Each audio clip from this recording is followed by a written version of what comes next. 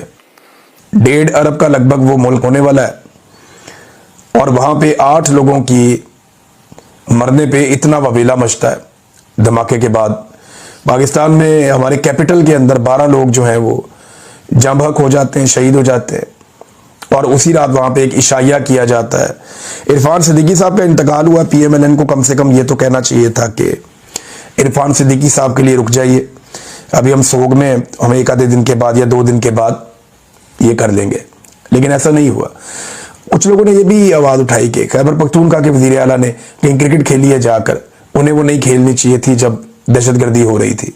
ہم حالت جنگ میں جا نہیں رہے بلکہ شاید جا چکے ہیں. تو بھارت کے لوگوں کو میجر شہاب اسلم کا سر چاہیے, عاصم منیر کا سر چاہیے. جب اس طرح کا کوئی آپریشن ہوتا ہے تو اس میں کیجولٹیز کی تعداد میٹر نہیں کرتی, وینیو کا امپیکٹ میٹر کرتا ہے. چنانچہ اگر آپ نے لال قلعہ دلی کے سامنے جو ایک سمبل ہے, جو ایک علامت ہے اسٹیٹ ساورنٹی کی, اس کے سامنے جا کر یہ واردات کر ڈالی ہے, تو پھر آپ نے سیدھا سیدھا اسٹیٹ کو نہ صرف چیلنج کیا ہے بلکہ گریبان پکڑ کر چیلنج کیا ہے.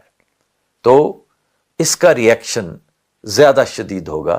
یہ اشارہ بھی بات کو اسی طرف لے جاتا ہے جس کا میں نے تذکرہ کیا, لیکن ممکن ہے میرا اندازہ غلط ثابت ہو, اور عین ممکن ہے کہ اس سے ملتی جلتی وارداتیں اگلے 2-4 دن میں آپ کو دلی اور کلکتہ میں بھی نظر آئیں, کیونکہ اس طرح کے اسکرپٹ میں اس طرح کا معاملہ لازمی ہوتا ہے. اب آگے دیکھیے کہ امت شاہ کا, راج ناتھ کا اور نریندر مودی کا ٹویٹ, ان کے بیانات, ان کی گفتگو بالکل ایک جیسی, ایگزیکٹلی ایک ہی طرح کی فکرے وہ بیان کر رہے ہیں. مودی بھوٹان گیا اور بھوٹان جب تقریر کر رہا ہے وہاں پہ مخاطب ہو کے, وہاں پہ ایک اسٹریٹجک قسم کی وہ دورے پر وہاں گیا ہوا ہے, وہ میں کسی اور روز آپ کو روشنی ڈالوں گا اس کے اوپر, تو وہاں بھی وہ ذکر کر رہا ہے کہ ہم ان کو نہیں چھوڑیں گے جو اس دہشت گردی کے پیچھے ہیں, جو اس دھماکے کے پیچھے ہیں. یعنی ابھی تک انڈین سرکار یہ طے کرنے پہ بضد ہے کہ یہ دہشت گردی اور پاکستان کے تانے بانے ہیں. ان کا میڈیا بھی کچھ ایسا ہی کہہ رہے ہیں. لیکن اس واقعے کے ٹھیک 18-19 گھنٹے بعد کیا ہوتا ہے؟ 18-19 گھنٹے بعد 12:39 بجتے ہیں پاکستان میں, اسلام آباد میں. اور کب بچتے ہیں؟ جبکہ پنڈی میں پاکستان اور سری لنکا کی ٹیم پہلا ون ڈے میچ کھیلنے کے لیے میدان میں اتری ہوتی ہے. تو 12:39 سے 12:45 کے بیچ, اب ایگزیکٹلی تو ٹائم کسی نے نوٹ نہیں کیا ہوگا, ایک دہشت گرد آتا ہے جس کے بارے میں انیشلی کہا جا رہا ہے کہ یہ باجوڑ میں تھا, پہلے کسی اور جگہ سے آیا, شاید افغانستان سے, پھر یہ جمعے کو اسلام آباد پہنچا, پھر پیر ودائی سے موٹر سائیکل پر یہ G11 پہنچا جہاں پہ یہ ڈسٹرکٹ اینڈ سیشن کورٹس ہیں جو اسلام آباد کچہری کے نام سے مشہور ہیں, اور پھر وہاں پہ اس نے اندر گھسنے کی کوشش کی, اس میں ناکامی ہوئی. تو فوٹیجز آپ دیکھیں, ہم باوجود نشر نہیں کر سکتے, میں نے وہ فوٹیجز بھی دیکھی ہیں, اس بدبخت کا سر بھی دیکھا ہے میں نے. اور وہاں اس نے پولیس وین کھڑی ہے نیلے رنگ کی, اسلام آباد پولیس کی, وہاں اس نے خود کو کر دیا, اور اس کے بعد اس میں اب تک 12 افراد کے شہید ہونے کی اطلاع ہے اور کوئی 30 افراد ہیں جو زخمی ہوئے. سب سے پہلے تو یہ کہ بھارت چند ماہ سے لگاتار جنگی تیاریوں میں مصروف ہے, اور یہی گزارش خاکسار نان سٹاپ لگاتار کرتا چلا رہا ہے. پھر یہ کہ اگر یہ فالس فلیگ ہے تو پھر اس کے کچھ مقاصد بھی ہوں گے نا. فالس فلیگ سٹیج کرنے والے اس کو انیشیٹ کرنے سے پہلے فالس پروف بھی پلانٹ کرتے ہیں, تو اس لیے ان کے لیے کوئی مشکل نہیں ہوگی. آپ دیکھ لیجئے گا پروف تلاش کرنا. یہ جتنے ڈاکٹرز مبینہ طور پہ سامنے آ رہے ہیں یہ سارے کے سارے مسلمان ہیں, اور ان کے ناموں سے لگ رہا ہے کہ ان کا کوئی نہ کوئی تعلق پاکستان سے ضرور جوڑ دیا جائے گا.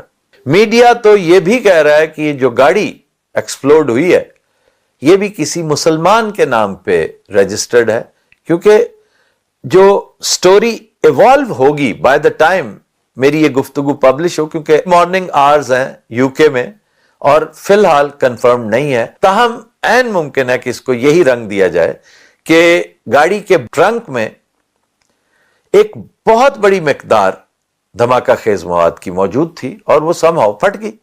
چنانچہ ان ڈاکٹرز کا اور گاڑی کے مالک کا بھی تعلق کسی نہ کسی طرح ادھر جوڑ لیا جائے گا جدھر یہ چاہتے ہیں.